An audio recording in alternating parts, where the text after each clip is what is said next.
નમસ્કાર મિત્રો, સ્વાગત છે તમારું મારી YouTube channel Mehul Mavani education and culture. મિત્રો, ફરી પાછા ઉપસ્થિત છીએ એક નવા જ્ઞાન, એક નવા અધ્યાય સાથે.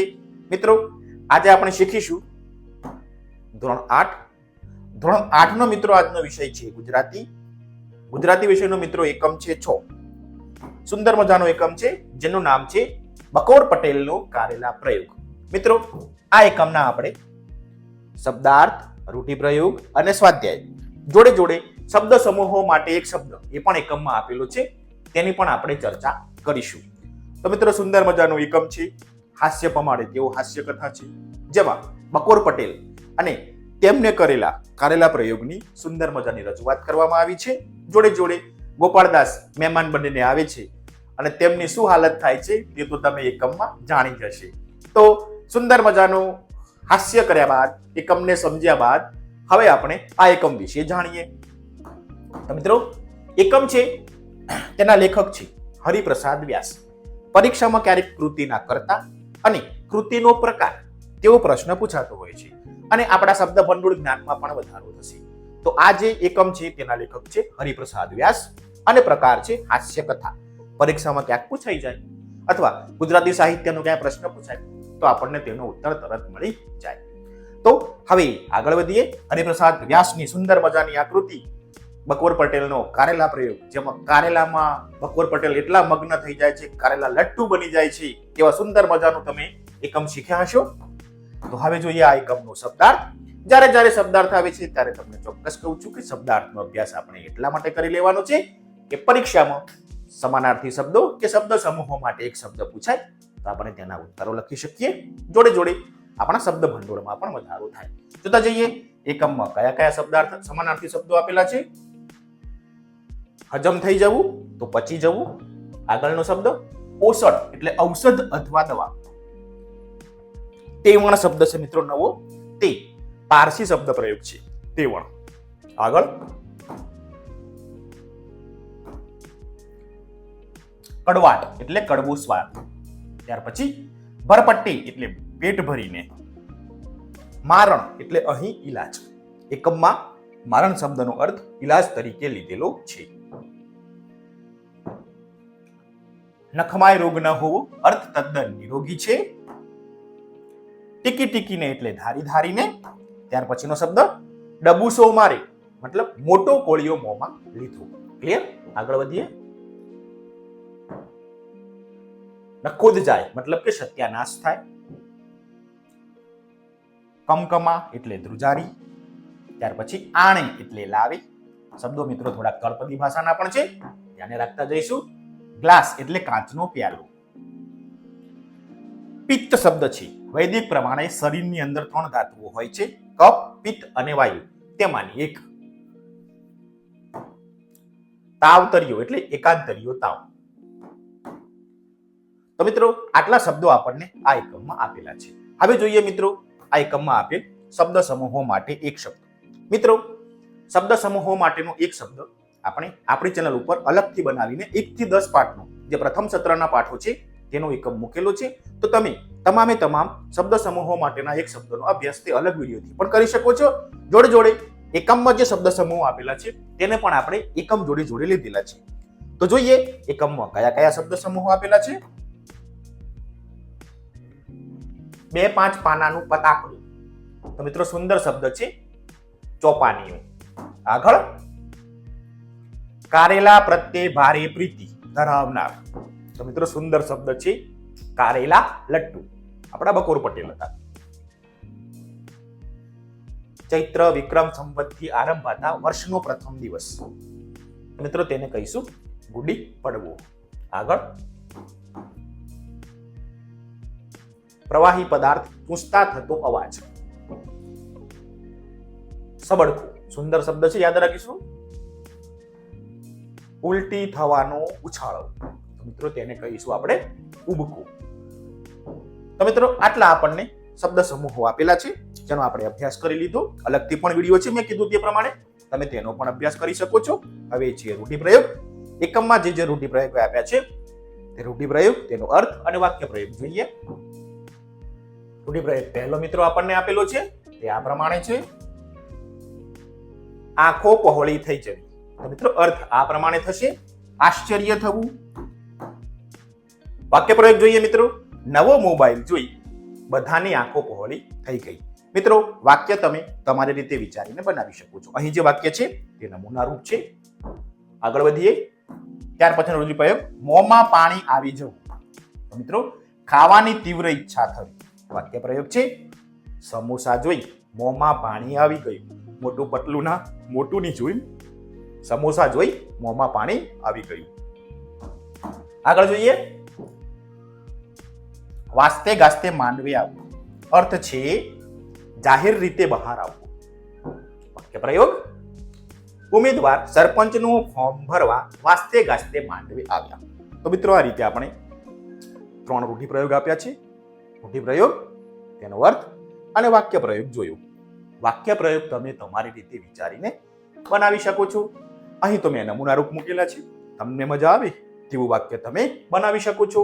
ચલો હવે જોઈએ આ એકમનું સ્વાધ્યાય. સ્વાધ્યાયના તમામ પ્રશ્નો આપણે આ એકમમાં ચર્ચા કરીશું. તો પ્રશ્ન પહેલો છે વાતચીત. અગાઉ પણ કહ્યું હતું, જ્યારે જ્યારે વાતચીતના પ્રશ્નો આવે તે પ્રશ્નો આપણે આપણા અનુભવના આધારે એકમ વાંચી સમજી અને ઉત્તરો લખવાના છે. જોતા જઈએ. પ્રશ્ન પહેલો છે: તમે કોઈ ચીજ વસ્તુના વખાણ સાંભળ્યા કે વાંચ્યા હોય તેના વિશે કહો. મિત્રો તમે કોઈ ચીજ વસ્તુઓના વખાણ સાંભળ્યા હોય કે વાંચ્યા હોય તેના વિશે લખવાનું છે. ઉદાહરણ તરીકે બકોર પટેલે પેલા ચોપાનિયામાં કારેલા વિશે વાંચ્યું અને તેમને કારેલા ખાવાની ઈચ્છા થઈ, એમ તમને કોઈના વિશે સાંભળ્યું હોય અથવા વાંચ્યું હોય તો લખવાનું છે. તો અહીં જે ઉત્તર છે તે નમૂના રૂપ છે. મેં ગુજરાતમાં અને ખાસ કરીને કચ્છમાં બનતા ખારી ભાત વિશે ઘણા વખાણ સાંભળ્યા છે. તે સ્વાદિષ્ટ હોય છે. ખારી ભાત બનાવવા માટે ચોખા અને વિવિધ પ્રકારના શાકભાજીનો ઉપયોગ થાય છે, જેમાં ઘણા પોષક તત્વો હોય છે. તો મિત્રો આ રીતે અહીં ખારી ભાતની વાત કરેલી છે. એમ તમે કોઈ ચીજ વસ્તુ, ખાવાની વસ્તુના વખાણ સાંભળ્યા છે અથવા તો વાંચ્યા હોય તે તમારે અહીં નોંધવાના છે. હવે આગળ વધીએ. પ્રશ્ન 2 છે મિત્રો: બકોર પટેલની જેમ તમને કયું શાક બહુ ભાવે અને કેમ? તો મિત્રો જેમ બકોર પટેલને આપણે એકમમાં જોયું, પેલો કારેલાનું શાક ખાવાની ટેવ પડી ગઈ હતી ને એમને બહુ ભાવતું હતું, એમ તમને કયું શાક વધારે ભાવે તે તમારે લખવાનું છે. અહીં મને જે ભાવે ને એમને લખ્યું છે. તમારે વિચારવાનું કે તમને કયું શાક ભાવે છે. બકોર પટેલની જેમ મને બટાકાનું શાક બહુ ભાવે છે. મારા ઘરે બટાકાનું એવું જોરદાર શાક બને છે, સ્વાદિષ્ટ બને છે કે તમે પણ 2 રોટલી વધારે ખાઈ જાઓ. તો મિત્રો આ રીતે મને બટાકાનું શાક ભાવે, સ્વાદિષ્ટ બને છે, ખાવામાં મજા આવે છે, એટલા માટે. એમ તમને કયું શાક ભાવે એ તમારે લખવાનું છે. મોટે ભાગે જવાબ આ જ આવશે, કેમ કે આપણા બધાનું સૌથી ફેવરેટ શાક બટાકું. ક્લિયર? પ્રશ્ન 3: તમને કયું શાકભાજી બિલકુલ ન ભાવે અને કેમ? જેમ પેલા ગોપાળદાસને કારેલા ભાવતા નથી. તો મિત્રો આપણે બધા પણ ગોપાળદાસ જ છીએ. કેમ? તો મને કારેલાનું શાક બિલકુલ ભાવતું નથી. કારેલા સ્વાદે કડવા લાગે છે, જેથી મને આ શાક બિલકુલ ભાવતું નથી. એમ તમને પણ કારેલાનું શાક બિલકુલ ભાવતું નહીં હોય. ભાવતું હોય તો સદનસીબ કહેવાય. આપણા ઘરે ક્યારેક ક્યારેક કારેલાનું શાક થાય તો તમે મમ્મી જોડે જરૂર માથાકૂટ કરશો કે કારેલાનું શાક બનાવવાનું નતું. તો મિત્રો મોટા ભાગનાનો જવાબ આ જ આવશે. પણ તમને જે નથી ભાવતું એ તમારે લખવાનું. અહીં મેં ઉદાહરણ સ્વરૂપે કારેલાનું શાક લીધેલું છે. આગળ વધીએ. પ્રશ્ન 4: તમને કોઈના ઘરે ગયા હો અને કોઈ વાનગી ન ભાવી હોય તે વિશે કહો. તમે મિત્રો કોઈના ઘરે ગયા છો અને તેમને કોઈ વાનગી બનાવી છે અને તમને નથી ભાવી, બિલકુલ ઓછી ભાવી છે, તેના વિશે લખવાનું છે. તો મારો અનુભવ આ રહ્યો, એમ તમારે તમારો અનુભવ લખવાનો છે. એકવાર હું મારા મામાના ઘરે ગયો હતો. ત્યાં મારા એક મિત્રને ત્યાં મારે જમવા જવાનું થયું. મામાના ઘરે મારો એક મિત્ર છે, તેના ઘરે મને જમવાનું આમંત્રણ મળ્યું. તેમના ઘરે ચીલની ભાજી બનાવી હતી, જે શરીર માટે ખૂબ જ ગુણકારી હોય છે, પરંતુ મેં પહેલી વાર ખાધી. તેનો સ્વાદ થોડો મને અજાણો લાગ્યો, જે મને ઓછી ભાવી. તો મિત્રો આ રીતે હું મારા મિત્રના ઘરે ગયો હતો. તેમને ચીલની ભાજી બનાવી હતી, તે મને ઓછી ભાવી. એમ તમને કોઈ વસ્તુ ઓછી ભાવી હોય, કોઈના ઘરે ગયા હોય તે અનુભવ તમારે લખવાનો છે. આગળ પ્રશ્ન 5. તમે કોઈના ઘરે જાઓ અને તમને ન ભાવતી વાનગી બનાવી હોય તો તમે શું કરો? તમે કોઈના ઘરે મહેમાન બનીને ગયા, જમવાનું આમંત્રણ છે, વાનગી બનાવી દીધી છે, પણ એ વાનગી તમને નથી ભાવતી, તો શું કરશો? મારો અનુભવ લખું છું એમ તમે તમારો અનુભવ લખજો પાછો. જ્યારે હું કોઈના ઘરે જાઉં અને મને ન ભાવતી વાનગી બનાવી હોય તો પણ તેમની લાગણીને માન આપી, સન્માન આપી તે વાનગીને થોડી ચાખી લો. તેમને કહું કે તમે જે વાનગી બનાવી છે તે ખૂબ સારી અને સ્વાદિષ્ટ છે, પણ મને તે વાનગી થોડી ઓછી ભાવી છે. તો મિત્રો આ રીતે હું તેમનું માન પણ રાખી લઉં, ચાખી પણ લઉં અને મારું પણ માન સચવાઈ જાય, કેમ કે મને ભાવતી નથી પરંતુ એ લોકોએ બનાવી છે, પ્રેમથી બનાવી છે, એ લોકોને ભાવે છે, તો આપણે તેનું સન્માન આપવું જ રહ્યું. તો આ રીતના આપણે ઉત્તર લખી શકીએ. એમ તમે શું કરો એ તમારે લખવાનું છે. હવે આગળ પ્રશ્ન 6. તમે ક્યારેય કોઈ કડવી ચીજ વસ્તુ ખાધી હોય તો તે વિશે લખો. વાર હવે ઉત્તર. હા, મેં એકવાર મારા મિત્રના ઘરે કંકોડાનું શાક ખાધું હતું. કંકોડા પણ કારેલા જેમ કડવા હોય છે, જે ખૂબ જ ગુણકારી હોય છે, ચોમાસાની અંદર મોટે ભાગે થતા હોય છે. તો મિત્રો મેં મારા મિત્રના ઘરે કંકોડાનું શાક ખાધું હતું, કારેલા જેવા જ આવે છે. એમ તમે કોઈ કડવી વસ્તુ ખાધી હોય તે તમારે અહીં નોંધવાની છે. આગળ પ્રશ્ન 7. ગોપાળદાસની જેમ તમને કઈ કઈ મીઠાઈ કે મિષ્ટાન ભાવે? મને મિત્રો આ ભાવે છે, તમને જે ભાવે ને એ તમે લખજો. ગોપાળદાસની જેમ મને કાજુ કતરી, મોહનથાળ, બુંદી, ચોકલેટ બરફી જેવી મીઠાઈઓ બહુ ભાવે છે. તમને જે ભાવે એ તમારે નોંધવાની છે. ક્લિયર? હવે વધીએ આગળ. પ્રશ્ન 2 છે મિત્રો, જેની આપણને સૂચના આપી છે. ઉદાહરણ મુજબ જેની પાછળ ખાનું શબ્દ અથવા પ્રત્યય લાગતો હોય તેવા શબ્દો અને તેમના અર્થ લખીને વાક્ય પ્રયોગ કરો. 3 કામ ભેગા આપ્યા છે. પહેલું ઉદાહરણને સમજી લઈએ. ખાનું શબ્દ પ્રત્યય એટલે શબ્દની પાછળ લાગશે હોય તેવા શબ્દો આપણે શોધવાના છે, તેનો અર્થ પણ શોધવાનો છે અને તેનો વાક્ય પ્રયોગ પણ કરવાનો છે. મિત્રો પ્રશ્ન નંબર 2 થી લઈ પ્રશ્ન નંબર 8 સુધી તમારે લેખન કાર્ય કરવાનું છે પાઠ્યપુસ્તકમાં. તો હાથમાં કંપાસ ખોલી પેન્સિલ લઈ લેજો, જેથી તમારા પાઠ્યપુસ્તકમાં પણ ઉત્તરો લખાતા જાય. ચલો કંપાસ ખોલીને ફટોફટ પેન્સિલ લઈ લો, કેમ કે હવે આપણે પાઠ્યપુસ્તકમાં લેખન કાર્ય પણ જોડે જોડે કરતા જઈશું. તો ખ્યાલ આવી ગયો સૂચનાનો? જોઈએ. ઉદાહરણ છે, દીવાનખાનું આપણને આપ્યું છે પાઠ્યપુસ્તકમાં. મુલાકાત માટેનો ખાસ ઓરડો અથવા બેઠક. વાક્ય, તેમના દીવાનખાનામાં સ્વામી વિવેકાનંદની છબી હતી. છબી એટલે ફોટો. હવે આપણો વારો. આપણે પહેલું શબ્દ લીધું છે છાપખાનું. અર્થ થશે જ્યાં છાપકામ થતું હોય તે સ્થળ. પ્રિન્ટિંગ પ્રેસ કહેવાય અંગ્રેજીમાં. તો વાક્ય આ પ્રમાણે બનાવેલું છે મેં. મારા ઘરની પાછળ એક મોટું છાપખાનું છે. તો મિત્રો આ રીતે તમે પણ તમારા પાઠ્યપુસ્તકમાં લેખન કાર્ય કરતા જજો. ચલો આગળ. પ્રશ્ન 2. દવાખાનું, દર્દીઓને સારવાર કરવાનું સ્થળ, આપણે કહીશું હોસ્પિટલ. વાક્ય પ્રયોગ, ગામમાં એક નાનું દવાખાનું હતું. ત્રીજો શબ્દ લીધો છે કારખાનું. અર્થ ચીજ વસ્તુઓ બનાવવાનું સ્થળ, અંગ્રેજીમાં કહીશું ફેક્ટરી. બિસ્કિટ બનાવવાનું કારખાનું મોટું હતું. આગળ વધીએ. ચોથું, દારૂખાનું, આતશબાજીની ચીજ, શસ્ત્રો અને દારૂ ગોળો રાખવાનું સ્થળ. બંને અર્થ આપેલા છે. વાક્ય પ્રયોગ, દિવાળી પર મામા દારૂખાનું લાવ્યા હતા, તમે પણ લાવતા હશો. ભારખાનું, માલ સામાન રાખવાનું ગોદામ અથવા વાહન પણ કહેવાય. વાક્ય, રેલવેમાં વિવિધ ચીજ વસ્તુઓનું ભારખાનું હતું. તો મિત્રો આ રીતે ખાનું શબ્દ આવે તેવા આપણે 5 શબ્દ નોંધ્યા, તેનો અર્થ પણ લખ્યો અને વાક્ય પ્રયોગ પણ કર્યો. તમે પણ તમારા શિક્ષકની મદદથી શબ્દકોશનો ઉપયોગ કરીને તેનો અર્થ શોધજો. તમને ગમતા હોય તેવા ખાનુંવાળા શબ્દ શોધજો અને તેનો વાક્ય પ્રયોગ કરવાનું છે. તો આ પ્રમાણે આપણે ઉત્તરો લખીશું. આશા રાખું છું કે તમને બરોબર આ મુદ્દો સમજાઈ ગયો હશે. હવે આગળ વધીએ. હવે છે પ્રશ્ન નંબર 3. ઉદાહરણ મુજબના બીજા શબ્દો લખી વાક્ય પ્રયોગ કરો. જોઈએ ઉદાહરણ. ઉદાહરણ છે ગળપણ, ફળપણ. ચોપડીમાં આપેલું છે. શબ્દ બેવડાય છે, પાછળનો શબ્દ. વાક્ય ગળપણ ફળફણતો ઘરમાં જ ના જોઈએ.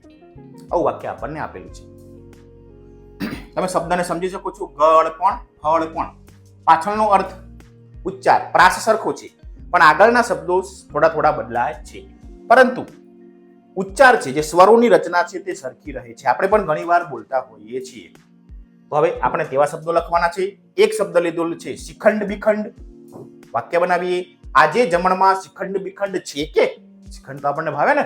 આ રીતનું વાક્ય બનાવેલું છે શિખંડ બિખંડ. ઉપર મુજબનું જ આપણે નીચે નવું વાક્ય બનાવ્યું. હવે આગળ શાક બાક. આપણે શાકભાજી લેવા જઈએ તો તેનું વાક્ય બનાવી દઈએ. ઘરે જતા થયું શાક બાક લઈ જાવ. આગળ ચાબા. આ વાક્ય તો આ શબ્દ તો ફેવરેટ જ છે. ચાબા પીધી કે નહીં?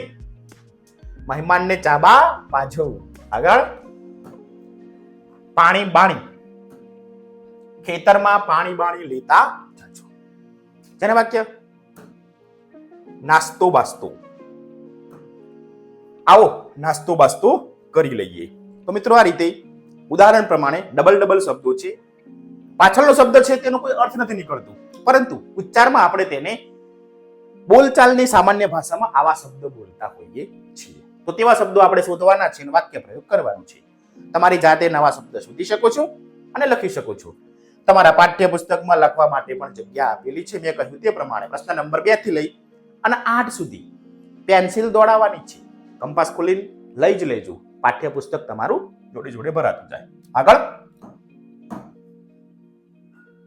પ્રશ્ન 4. ઉદાહરણ મુજબના શબ્દો લખી બંને શબ્દનો ઉપયોગ કરી વાક્ય બનાવો. જોઈએ સૌપ્રથમ ઉદાહરણ આપણને કયું આપ્યું છે? સવાર સાંજ બંને શબ્દો છે. આપણે આ બંને શબ્દોનો ઉપયોગ કરીને વાક્ય બનાવ્યું છે. પંખીઓ સવારે ઉઠે ને સાંજે માળામાં પાછા ફરે. સવારે ને સાંજે બંને શબ્દો આવી ગયા. હવે આપણો વારો. દિવસ રાત. તો તેનું વાક્ય આ પ્રમાણે બનાવીશું. સૂરજ ઉગે ને સવાર થાય ને આથમે ત્યારે રાત થાય. તો મિત્રો વાક્યો તમે તમારી રીતે પણ બનાવી શકો છો. આગળ વધીએ. આજકાલ. આજે પરીક્ષા ને કાલ રજા. સુખ દુઃખ. જીવનમાં સુખ ને દુઃખ આવતા રહે છે. આગળ ઠંડી ગરમી. શિયાળામાં ઠંડી પડે ને ઉનાળામાં ગરમી પડે. તો મિત્રો આ રીતે આપણે ઉદાહરણ પ્રમાણે આપણને શબ્દો આપ્યા છે એવા 4 શબ્દો બનાવવાના છે. આપણે તે બનાવ્યા, તેનો વાક્ય પ્રયોગ પણ જોયું. હવે જોઈએ પ્રશ્ન નંબર 5, જેની આપણને સૂચના આ પ્રમાણે આપી છે. એકમના આધારે સાચા વિકલ્પ સામે ખરાની નિશાની કરવાની છે. જોતા જઈએ. તો પ્રશ્ન પહેલો આવું છે. કારેલા જેવું ઓસડ બીજું એકે નહીં. તો આપણને 2 વિકલ્પો આપ્યા છે. કારેલા જ ઉત્તમ ઓસડ છે. ઓસડ એટલે દવા. કારેલા એ ઉત્તમ ઓસડ છે. બંને જવાબ લગભગ સરખા લાગે છે, પરંતુ સાચો વિકલ્પ આવશે પહેલો, કારેલા જ ઉત્તમ ઓસડ છે. તો તેની સામે ચોરસ બોક્સ છે મિત્રો, તેમાં તમે આ રીતે ખરાની નિશાની કરી દેજો. આગળ બકોર પટેલ કારેલાનો ઢગ જોઈ નવાઈ પામતા, કારણ કે આટલા બધા કારેલા કોણ ખાતું હશે એમ વિચાર કરીએ. એમ વિચારીને આટલા બધા કારેલા કોણ ખરીદતું હશે એમ વિચારીને બંને જવાબ મિત્રો સરખા લાગે છે, પરંતુ એકમમાં આપણને ઉત્તર આપ્યું છે પહેલું. તો તેની સામેના ચોરસ બોક્સમાં ખરાની નિશાની આપણે કરી દઈએ. આગળ ગળપણનું મારણ કડવાશ, એટલે કડવાશ ગળપણનો ઈલાજ છે. કડવાશથી જ ગળપણ દૂર થાય છે. તો મિત્રો ઉત્તર આવશે નીચેવાળો. એકમના આધારે આપણે લખીશું. ચોથું, હવે મને નખમાં રોગ રહ્યો નથી, એટલે નખમાં કોઈ રોગ નથી અથવા શરીર તદ્દન નિરોગી હોવું. તો ઉત્તર આવશે શરીર તદ્દન નિરોગી હોવું. આપણને સમાનાર્થી શબ્દોમાં ઉત્તર આપેલો છે. ખરાની નિશાની કરી દેજો. ચલો આગળ 5મો મુદ્દો. આ તો તમારા કારેલા પ્રયોગનો હાથ જોડ્યા, એટલે એના માટે 2 મુદ્દા આપ્યા છે. અતિશય કારેલા ખાઈ ખાઈને તેઓ કંટાળી ગયા હતા અને ભાગ્યા. તમે કેમ અતિશય કારેલા ખાતા હતા તે તેમને ન ગમ્યું. તો મિત્રો એકમ છે એમાં છેલ્લે જે સકરી પટલાણી છે તે આ વાક્ય બોલે છે. તો ઉત્તર આવશે નીચેવાળો. તેમાં આપણે ખરાની નિશાની કરી દઈએ. તો આ રીતના 5 વાક્યો આપ્યા છે, તેનો અર્થ આપ્યો છે. વાક્યો લગભગ આમ સરખા આવે છે. એકદમ ડીપલી વિચારશો, શાંતિથી વિચારશો તો તમે ઉત્તર લખી શકશો. આ બંનેમાં બહુ ફેર નથી. તમે જોજો, અટવાઈ જશો. પણ વાક્ય કયા અર્થમાં કોણ કેવી રીતે બોલ્યું છે તેના આધારે આપણે ઉત્તર લખવાનો થશે. ચલો હવે આગળ પ્રશ્ન નંબર 6, જેની સૂચના આપી છે, આપેલા વાક્યો જેવો અર્થ ધરાવતું વાક્ય પાઠમાંથી શોધીને લખો. જોતા જઈએ. ખવાયેલું પચી જાય છે, તો એકમમાં આપણને ઉત્તર આપ્યો છે ખાધેલું હજમ થઈ જાય છે. તમે પણ એકમમાંથી આ વાક્ય શોધજો અને ઉત્તરો લખજો. હવે તેઓ કારેલા પ્રિય થઈ ગયા હતા ને તેઓ જાણે કારેલા લટ્ટુ બની ગયા, એવું એકમમાં વાક્ય છે. ત્રીજું વાક્ય, દરરોજ કંઈક ગળી વાની લાવવી પડશે. એકમમાં મિત્રો આપણને વાક્ય આપ્યું છે, ત્યારે તો રોજ કંઈક ને કંઈક મીઠાઈ લાવવી પડશે. આગળનું વાક્ય, ગોપાળદાસ થોડા આપણા અતિથિ છે. તો વાક્ય, ગોપાળદાસ હવે મહેમાન કહેવાય જ નહીં, ઘરના માણસ ગણાય. તો એકમમાં આપણને આવા વાક્યો આપેલા છે. પાંચમું વાક્ય, વાતો વાતોમાં સમય પસાર થઈ ગયો. એકમનું વાક્ય છે, આમ વાતોમાં વખત વહી ગયું. તો આ રીતે એકમમાં જે વાક્યો આપ્યા છે તે આપણે શોધીને લખવાના છે. આગળ પ્રશ્ન 7, ઉદાહરણ મુજબના વાક્યો લખો અને તેના અર્થ પણ લખવાના છે. જોઈએ ઉદાહરણ કયું આપેલું છે. તો મિત્રો ઉદાહરણ આપેલું છે આ પ્રમાણે.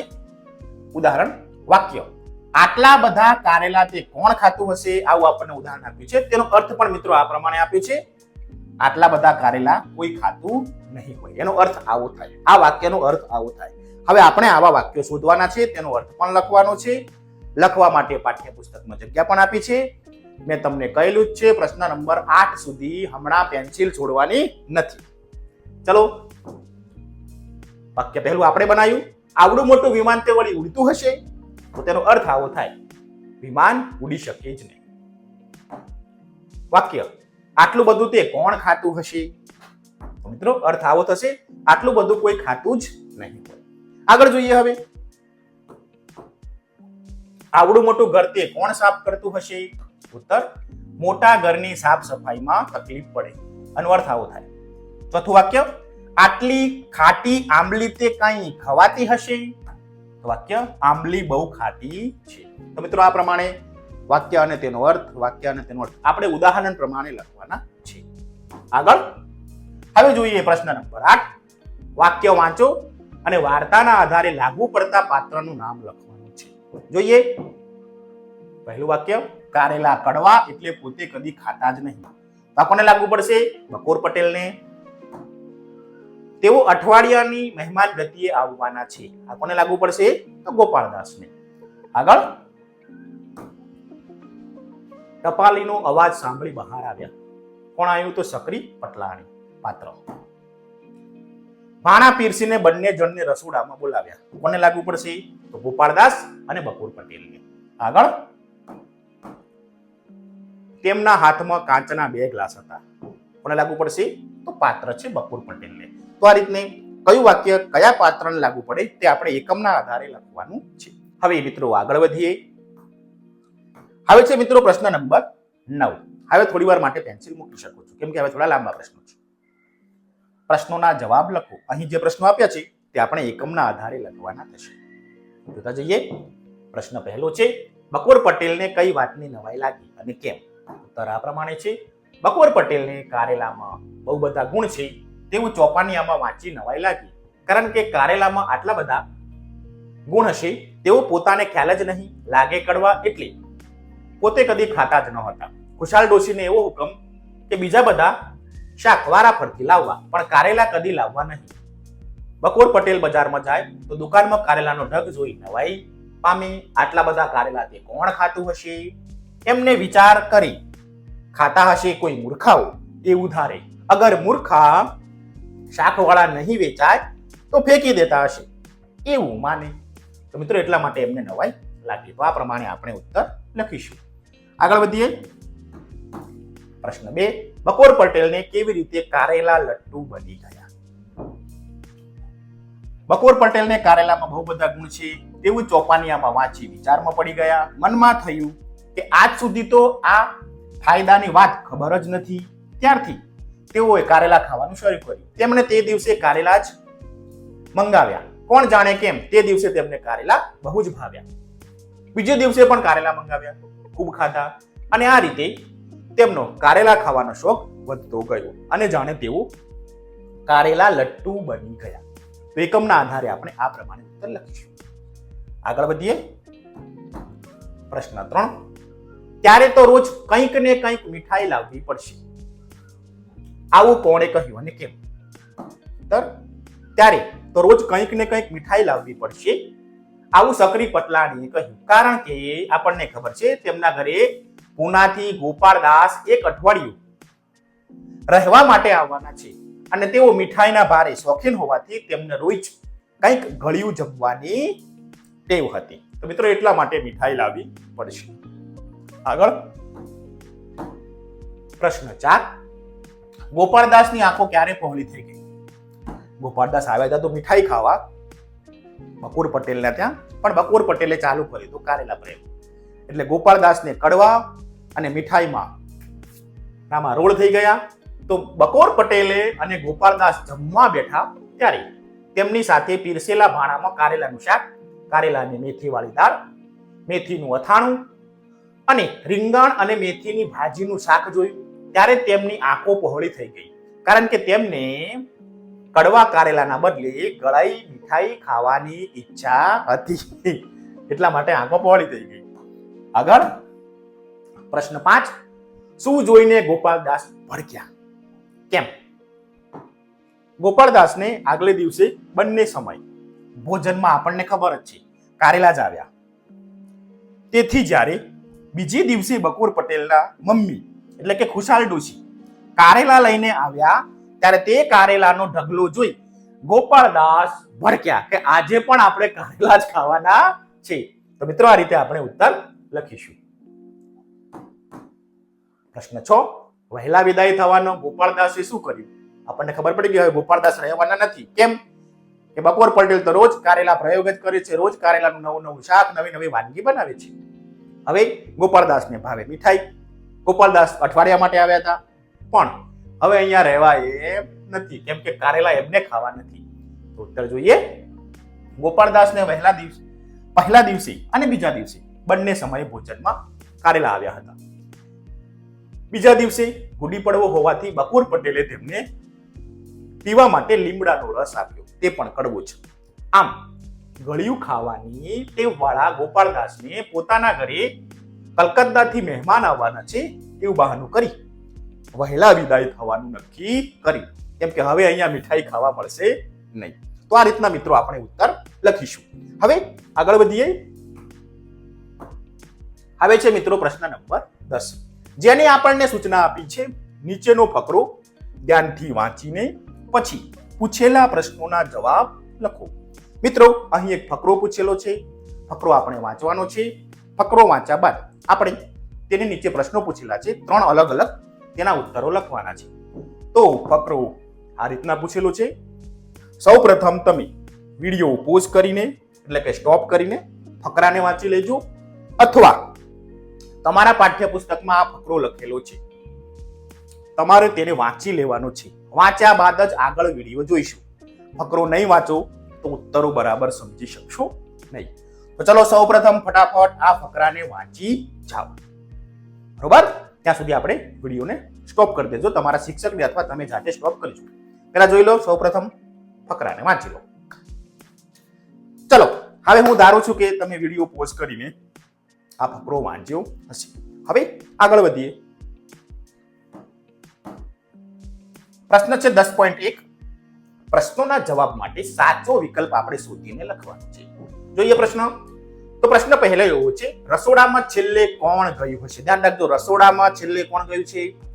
આપણને વિકલ્પ આપ્યા છે ભાવના, ભારતી, મિનળ કે કોકિલા. મિત્રો બરોબર એકમને વાંચશો તો જ ખબર પડશે. સૌથી છેલ્લે ભાવના આવ્યા, ભાવનાબેન આવ્યા હતા. તો આ પ્રમાણે ઉત્તર લખીશું. પ્રશ્ન 2, કોના મોઢા પર અણગમો જોવા મળ્યો? સાક્ષી, મિનળ, ભારતી કે ભાવના? તો ઉત્તર આવશે ગ, ભારતી. ભારતીના મોઢા ઉપર અણગમો જોવા મળ્યો. આગળ વધીએ. પ્રશ્ન નંબર 10.2 છે. નીચેના વિધાન સાચા છે કે ખોટા તે જણાવો. ખોટું વિધાન સુધારીને લખવાનું છે. અહીં મિત્રો આપણને 4 વિધાન આપ્યા છે ફકરાના આધારે. તો જોઈ લઈએ સૌપ્રથમ 4 વિધાનો. તો મિત્રો આ રીતે આપણને 4 વિધાનો આપ્યા છે. પહેલું વિધાન છે કોકિલાએ કોબીજનો સંભારો બનાવ્યો. મિત્રો એકમ બરાબર વાંચશો, તેમાં લખ્યું છે કોકિલાને આ કોબીજનો સંભારો બહુ ભાવે છે. એનો મતલબ એમ થયું કે તે બનાવતી પણ હશે. તો આપણે ધારી લઈએ કે આ વિધાન સાચું છે. આગળ, રંજન રીંગણનો સ્વાદિષ્ટ ઓળો બનાવશે. તો મિત્રો એને ઓળો બનાવતા આવડતો નથી એવું એકમમાં સ્પષ્ટતા કરેલી છે. મીનળે પંચકુટિયું શાક બનાવવાનો સુઝાવ આપ્યો. તો વાત સાચી છે, મીનળ બેને આપ્યો હતો, તો આપણે ખરાની નિશાની કરીશું. અને છેલ્લે ભોજન પીરસવાનું કામ કોકિલાએ કર્યું. વાત ખોટી છે, તો ખોટાની નિશાની. ચલો, બીજું અને ચોથું વિધાન ખોટું છે. આપણે આ વિધાનને સુધારીને લખવાનું થાય. તો મિત્રો ફકરો આપ્યો છે, એના આધારે ઉત્તર આપણે આ પ્રમાણે લખી શકીએ. રંજનને રીંગણનો ઓળો ભાવે પણ બનાવતા ન આવડે. આવું એકમમાં લખેલું છે, ફકરામાં લખેલું છે. આપણે જોઈએ સુધારેલું વાક્ય.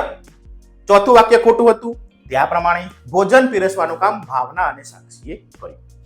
તો આ પ્રમાણે બંને વાક્યો આપણે સુધારી લીધા. તમે જાતે પ્રયત્ન કરશો તો તમને ઉત્તર આવડી જશે. પ્રશ્ન છે 10.3. સૂચના આપી છે પ્રશ્નોના જવાબ લખો. 2 પ્રશ્નો પૂછ્યા છે, તેનો ઉત્તર પણ જોઈ લઈએ. ફકરાના આધારે જ છે મિત્રો. ભાવના અને સાક્ષીએ કયું કામ કર્યું હશે? તો ટૂંકો જવાબ, ભાવના અને સાક્ષીએ રસોડાનું રસોઈ બનાવવા સિવાયનું બધું કામ કર્યું હશે. કેમ કે આ બંને બહેનો છેલ્લે આવી અને એમને સ્વીકારી દીધું કે અમે હવે બાકીનું કામ કરી લઈશું. આગળ, પ્રશ્ન 2. ભારતીય શાનું શાક બનાવ્યું હશે? ભારતીય બધી સબ્જી મિક્સ કરી અને પંચકુટિયું શાક બનાવ્યું હશે. ફકરાના આધારે મિત્રો આ પ્રમાણે આપણે ઉત્તર લખી શકીએ. તો આ રીતના 10.1, 10.2 અને 10.3 ના ઉત્તરો લખીશું. હવે આગળ એકમનો છેલ્લો પ્રશ્ન. પ્રશ્ન 11. તમે બકોર પટેલ બનીને નીચેના ફકરામાં જરૂરી ફેરફાર કરી અને ફરીથી લખવાનો છે. મિત્રો એક અહીં ફકરો આપ્યો છે, તેમાં બકોર પટેલની જગ્યાએ કોઈ ત્રીજા વ્યક્તિ એટલે કે લેખકે ફકરો લખ્યો છે તે પ્રમાણે છે. પરંતુ આપણે ઉત્તર લખવાનો છે જાતે બકોર પટેલ બનીને. તો ફકરો આવો છે, પણ આ લખાણ વાંચીને તે વિચારમાં પડી ગયા. મનમાં થયું કે આજ સુધી તો આ ફાયદાની વાતની ખબર જ પડી નહીં. ચાલો ત્યારે હવે આપણે પણ કારેલા ખાવાનું શરૂ કરું. તે દિવસે મેં કારેલા જ મંગાવ્યા, ખાધા, કોણ જાણે કેમ આજ ખાવાનો શોખ વધતો ગયો ને તેઓ જાણે કારેલા લટ્ટુ બની ગયા. મેથી અને એવી બીજી કડવી ચીજો પણ વધારે ખાવા લાગ્યા. તો મિત્રો આ જે ફકરો છે તે એકમના આધારે છે, લેખકે લખ્યું છે, પણ હવે આપણે લખવાનું છે બકોર પટેલ બનીને. ઉદાહરણ આપું, પણ આ લખાણ વાંચી તે વિચારમાં પડી ગયા. એના બદલે આપણે લખશું પણ આ લખાણ વાંચી હું વિચારમાં પડી ગયો. કેમ કે આપણે હવે બકોર પટેલ બની ગયા છીએ અને આ ફકરો હું લખી રહ્યો છું અથવા બીજી વ્યક્તિને કહી રહ્યો છું. તો ઉત્તર આ પ્રમાણે લખીશું. પણ આ લખાણ વાંચી હું વિચારમાં પડી ગયો. મનમાં થયું કે આજ સુધી તો આ ફાયદાની વાતની ખબર જ પડી નહીં. ચાલો ત્યારે હવે હું પણ કારેલા ખાવાનું શરૂ કરું. ને તે દિવસે મેં કારેલા મંગાવ્યા, ખાધા, કોણ જાણે કેમ આજ ખાવાનો શોખ વધતો ગયો ને હું જાણે કારેલા લટ્ટુ બની ગયો. મેથી અને એવી બધી કડવી ચીજો પણ વધારે ખાવા લાગી. તો મિત્રો આ રીતે આપણે ફકરામાં ફેરફાર કરીને લખીશું. તમે જાતે પ્રયત્ન કરશો તો પણ ઉત્તર લખી શકશો. તો મિત્રો આમ આપણો જે આ બકોર પટેલનો કારેલા પ્રયોગ છે એકમ 6, તેનો સમાનાર્થી શબ્દો એટલે કે શબ્દાર્થ, રૂઢિ પ્રયોગ, શબ્દ સમૂહો અને સ્વાધ્યાયના પ્રશ્ન નંબર 1 થી 11 અહીં તમને વિગતે વ્યવસ્થિત સમજાયા. પાઠ્યપુસ્તકમાં પણ તમે લેખન કાર્ય કરી લીધું હશે. તો આશા રાખું છું કે તમને આ વિડીયો ગમ્યો હશે. જો મિત્રો તમને આ વિડીયો ગમ્યો હોય તો અમારી આ બંને ચેનલને સબસ્ક્રાઇબ કરી લેજો. જોડે જોડે વિડીયો કેવો લાગ્યો તે અંગે કોમેન્ટ બોક્સમાં કોમેન્ટ પણ જરૂરથી કરજો. કોઈ પ્રશ્ન ના સમજાયો હોય તો પણ કોમેન્ટ બોક્સમાં કોમેન્ટ કરજો, જેથી નવા વિડીયો લઈને આવું તો તમારા તે પ્રશ્નોના ઉત્તરો આપી શકું. તમારો ખૂબ ખૂબ આભાર.